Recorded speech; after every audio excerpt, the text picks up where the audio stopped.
So a lot of people have been asking me, what's my dream comp for Mythic Plus Dungeons? They say, hey Brian, if you could bring any 4 other players besides you as a tank, what's it gonna be? And I say, Brian, that's not even my name. But then I also realize I don't actually know the answer to that question.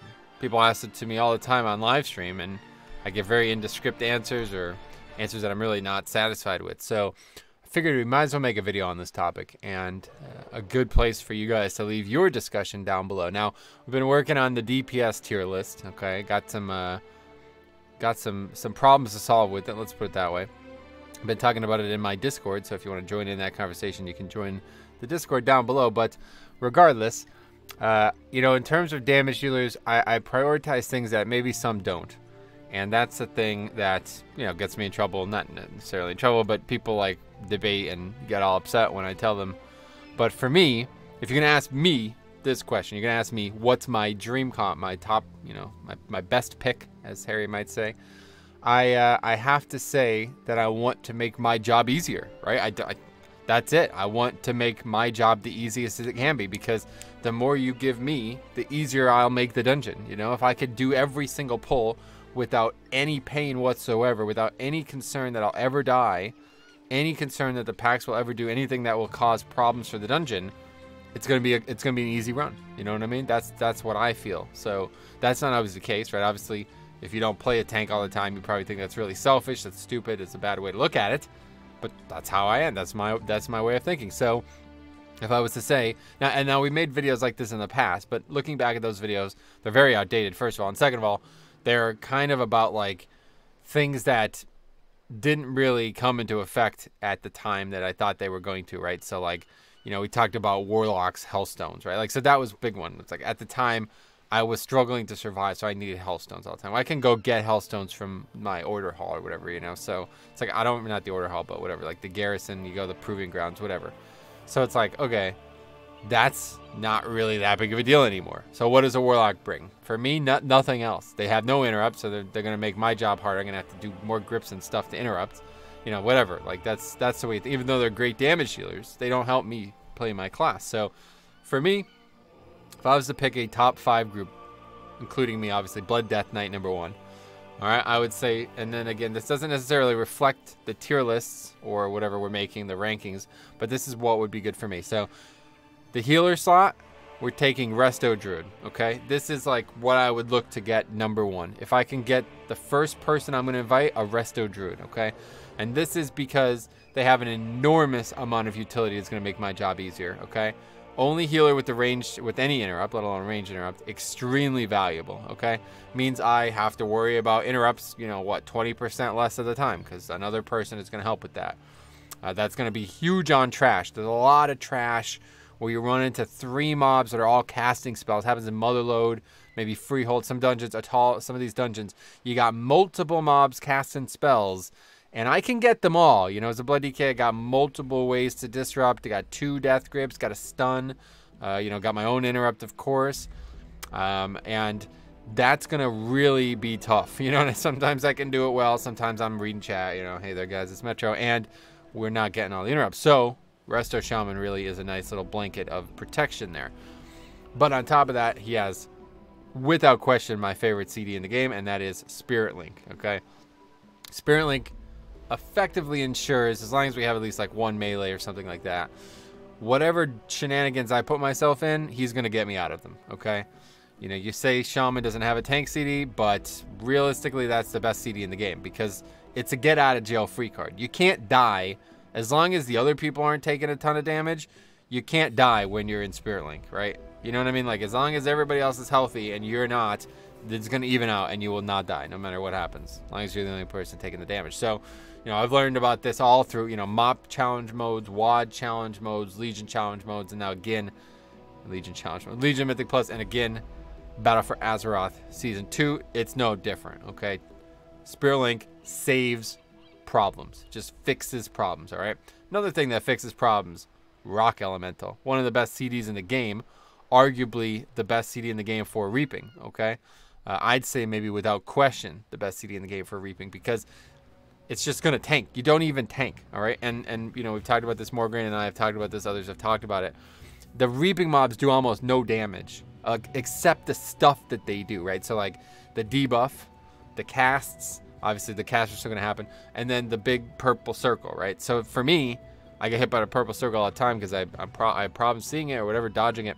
But like the actual dispellable damage thing is the hard part. That can't go on the elemental.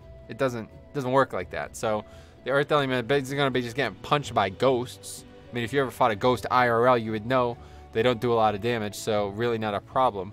And that is it's 5-minute CD. It's gonna be up every one, unless you know, maybe like Underrot has some ones where they're like really close together. You're not gonna have it up for every one. But yeah, I don't know. I would say that is the best CD in the game. That's the #1 reason you got to bring Ellie Shaman or Resto Shaman, of course. But you also get Bloodlust. You also get AoE stun. You know what I mean? These things are extremely valuable. So I think it's clear, abundance of evidence here about why I like Resto Shaman. But if you can't get a Resto Shaman, then I gotta get an Ellie Shaman. I gotta have that Earth Ellie in my group, you see? So this is why this question's difficult to answer, because it's like, there's too many variables. You're never gonna have the exact 5 players you want for a dungeon when you're pugging. It's just not happening. There's not enough types of players out there to fill these niches. So Shaman is a pick that I will have in my ideal dungeon, one way or the other. Ideally, it'll be in the Resto Shaman spot, but if not, we could bring Ellie as well, because actually there is, provided they have Primal Elementalist, which is probably the pick nowadays. It could not be, but for now, I think like a vast majority of Shaman, they're going to have that. You can actually move the thing, so you can actually kite the mobs. This is actually really useful. For example, you kill a bunch of mobs, sanguines all around them. It's the reap, right? They don't get healed by the sanguine, but you're still difficult to stand there and not be in the sanguine attacking them. This happens all the time this week currently. So guess what? You can actually move the elemental. Now this is a very, very useful tool that people probably don't realize about Ellie Shaman. As long as you have Primal Elemental, so you can control the totem, and you can actually use it as a tank. You could kite with it. You know what I mean? You could actually move the mobs away from things. You could be doing this and your full DPS rotation at the same time. Significant benefit. But then they have everything else, and they have Earthquake to knock down the mob. So either way, Resto or Ellie. But I'm going to say Resto Shaman, because I think the damage spots are a little bit more important. You know, if you can bring that utility in the healer slot, which already, you know, you kind of have as a wash, it's not really going to bring much utility, you're going to have what you want there. Now for damage dealers, I'm going to take Bombkin. All right, Bombkin's #1. If I can get a Bombkin all day, I'm taking a Bombkin, because again, invaluable utility, very, very useful for me. It's a tank. They got Trents, Gary Trent Jr., very, very, very, very solid. Okay, up every minute, extreme usage, especially reaping. It's even better. They're gonna die quick in reaping. They're not gonna last as long as Rock Ellie, but you put them out together, brown bread, as they say, you know. So you're all set. Then you also have AoE silence, very, very, very good for Blood DK. Guess what? Grip them together, Solar Beam, that's it. Okay, the book's closed. That mob is not casting for a long time. So very, very good synergy with Blood DK. And on top of that, they have another battle res. A lot of the times, just can't be asked battle resin. Can't be asked looking at yaks, you know what I mean? Can't be asked battle resin. I'm like, I got 40 runic power. I'm trying to beat the healer in HPS. I can't be missing death strikes. Stupid Bombkin. Go, you battle res, Bombkin. Come on, you think I'm gonna battle res? So it's very valuable. Jokes aside, that, you know, having extra battle res is very nice, because maybe I die. Maybe, you know, maybe I DC'd, or maybe you guys sent me a picture of a cat, and I look, I'm like, oh, that's a cute cat. Oh, I died. You know, got hit by a mechanic. I died in a stupid way, right? Well, now he battle reses me. Problem solved. If I'm the only battle res, we're gonna have some problems. And if you follow my dream comp, there's only me, right? So we got to get Bombkin in that role. But that would also be the Ellie Shaman role. So, you know, those two are kind of like an interchangeable pick. Now, the other spot, we got 2 melee. All right, I think 2 melee is right now. I feel like melee is very good in all ways. You know, I probably like the top 4 melee are arguably better than the top 1 range DPS. I'm gonna talk about this in the DPS tier list, but they bring so much. They do so much damage. They're so much more bulky than range right now. So I feel like you got to take a Ret Paladin. I'm going to take Ret Paladin all day, okay? All days that end with Y, that is. Okay, that's all of them, by the way. So, yeah, I'm taking Ret. And I'm going to tell you why I'm taking Ret. Lay on Hands, Word of Glory. Again, making my job so much easier. When I could look at the group's health pool, when I could look at my own health pool and say, no matter what happens here, we're going to be all right. That's not always the case, no matter what healer you have. You know, Resto Shaman, they're a lot better than they were. Still a little shaky on HPS, especially if the guy's a little inexperienced, especially with Grievous. Some of these affixes. Well, guess what? Rep Pally's solving the problems. Now, you might say, well, Rep Pally, similar type of utility as Prop Pally, but you're so down on Prop Pally. But Rep Pally, that's a damage dealer. You know what I mean? Tank utility is very different than DPS utility. DPS utility almost never includes stuff like this. Word of Glory is one of the best spells in the game, guys. Write that down on paper, okay? Write it down in permanent marker, all right? It's not changing. Now, in the earlier parts of the expansion, their damage was very poor compared to other melee DPS, especially Demon Hunter, Rogue, even Warrior, maybe even like they were up there with Enhanced. Not good AoE. Now, they have absolutely stud-like I'm talking about Zion William DPS. I'm telling you, it's crazy, okay? It's ridiculous how much they could burst in big AoE packs. And when their wings are up, they can do even more healing. Absolutely insane, all right? So, and then they have bops and they have freedoms, which, you know, light usage like we talked about in the past, but they can be used. And you know, bop can even maybe help me in some way. Can bop off necrotic now. So that's really good. Now, the last spot is going to be an interesting one because it depends on the dungeon. If we're doing freeholds, maybe we're doing, I don't know, we're doing a dungeon where we need a skip. We're going to have to take a rogue. All day we're going to have to take a rogue because if you need a skip, you got to go rogue. I'm not going to use an Invis pot, guys. I'm not going to waste potion CDs. Okay, I could just take a rogue instead. And rogue's a very high flavor class. A lot of people playing rogue. A lot of people playing Demon Hunter. Probably a little bit less playing rogue, but almost as many playing rogue. So it's really easy to find a good rogue. But the good thing is, they don't really have to be good. They just have to press Shroud at the right time. And they will cut many minutes off your dungeon easily. Without even, like, especially freehold. It's a slam dunk Shroud, man. You do that all day, you don't have any problems with that dungeon. All day, I'm talking about every time. I would never, choose to never do that, not do that in that dungeon. And, you know, there's some other dungeons like Told to Gore. You got to open those locks, you know what I mean? Like, you don't always have a blacksmith. You don't always have whatever the other stuff is. So, rogue, slam dunk pick there. But you could Shroud in Told to Gore too pretty easily. So, yeah, these are things that you got to think about for that last spot. You really want that have an integral part of your dungeon's composition. But if you don't need that Shroud, we're taking Demon Hunter. And Demon Hunter is the top pick. Spoiler alert, you know what I mean? It's going to be, you're going to see it on the DPS tier list when it comes out. They're just studs right now.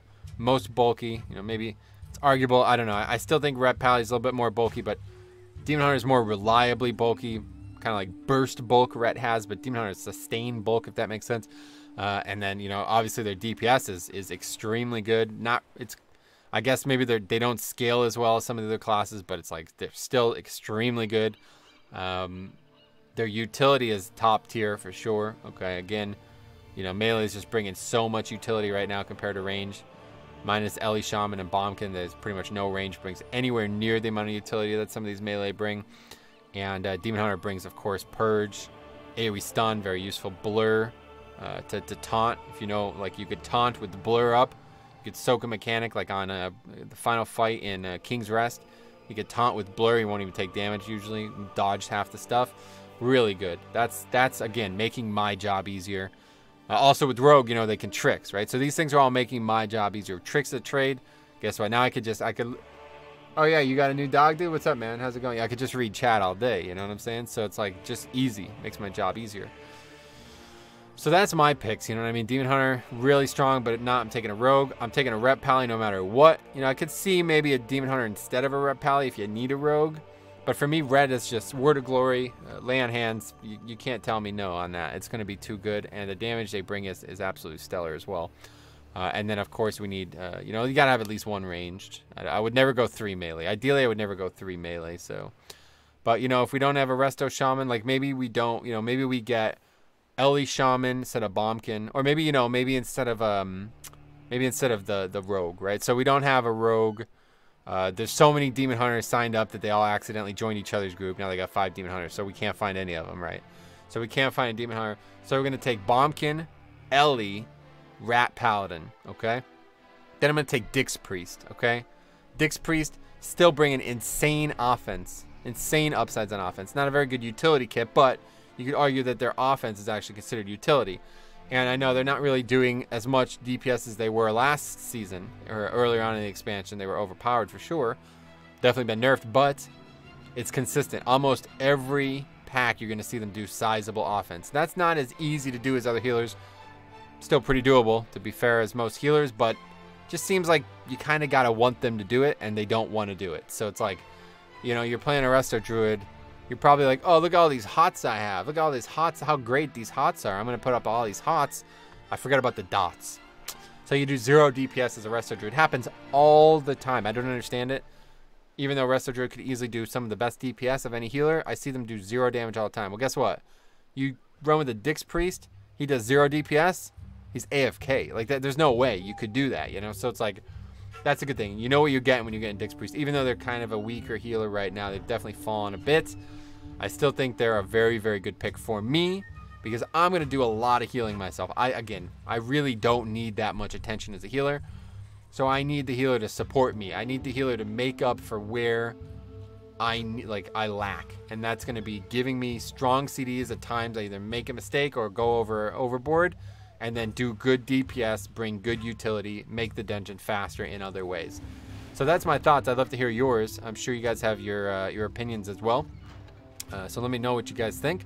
But yeah, other than that, I think it's comfortable. You know, I'm definitely a real big fan of Ret Paladin. Real big fan of Shamans in general right now for Reaping. And obviously you got to get Shrine or, you know, whatever else. I'm just really thinking about ways that I can make my life easier. And those are some of the best picks for that. So that's that. You guys asked that question. You've been referred here. Welcome.